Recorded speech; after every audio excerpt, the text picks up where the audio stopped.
መንግስት በነዳጅ ሽያጭ ላይ 15 በመቶ የተጨማሪ እሴት ታክስ ሊያስከፍል መሆኑ ተገልጿል።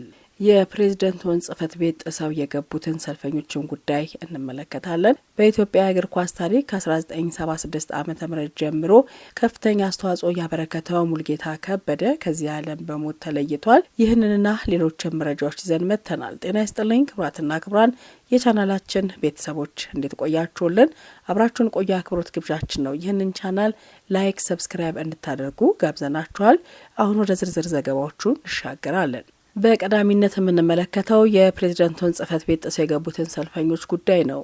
የማይተገበሩ ቃሎች መስማት ሰልችቶናል፣ ለአምስተኛ ክረምት በመጠለያ አንከርምም፣ ወደ ቀያችን መልሱን ያሉ በትግራይ ጦርነት የተፈናቀሉ መቀሌ መጠለያ የሚገኙ ዜጎች ዛሬ ሰልፍ ወጥተው ነበር።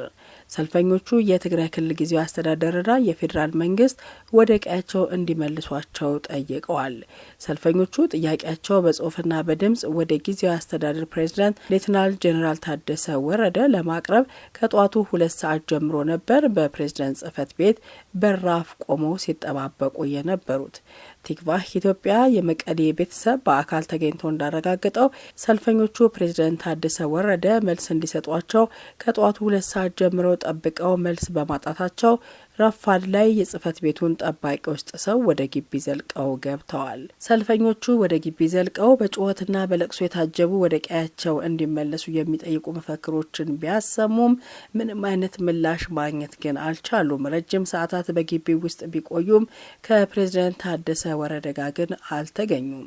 ነገር ግን ፕሬዝዳንቱ በክልሉ የተጀመረውን የ8ኛ ክፍል ፈተና መቀሌ ከተማ በሚገኝ አንድ ትምህርት ቤት ፈተና ሲያስጀምሩ መታየታቸው ተገልጿል።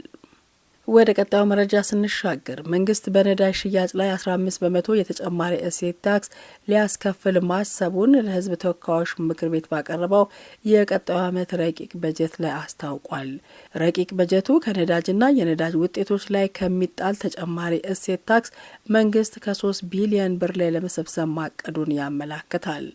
መንግስት ከስኳርና ጨው ላይ ጭምር ተጨማሪ እሴት ታክስ በመጣል 9 ቢሊዮን ብር ለመሰብሰብ ማቀዱን በረቂቅ በጀቱ ላይ ተጠቅሷል።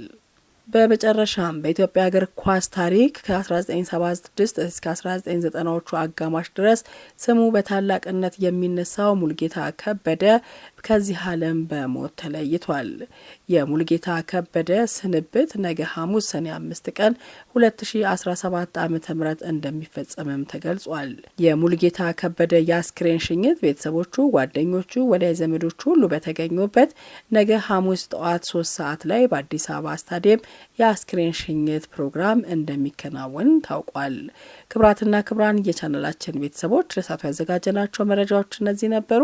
ይህንን ቻናል ላይክ፣ ሰብስክራይብ ማድረጋችሁን አትዘንጉ። መልካም ጊዜ ባያላችሁበት ቸር ይቆየን።